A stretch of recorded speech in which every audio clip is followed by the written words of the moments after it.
Hi everyone, কেমন আছো সবাই? আশা করি সবাই খুব ভালো আছো। তো দেখো, আমি যে খোল জল দিয়েছিলাম গাছগুলোতে, তো সেই গাছগুলোতে দেখো প্রত্যেকটা ডালে ডালে ফুলের কড়ি এসে গেছে, দেখেছো?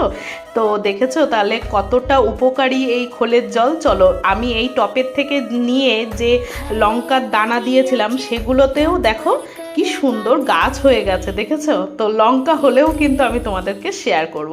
তো দেখো, আমি প্রথমত ছাদে চলে এসেছি। তো ছাদ থেকে তোমাদের সাথে আমাদের যে পেয়ারা গাছ সেটাও একটু শেয়ার করলাম।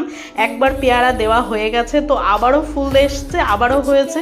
আর এটা হচ্ছে প্রথম আমাদের বাড়িতে আম গাছ, আর এই আম গাছেও আম এসে গেছে।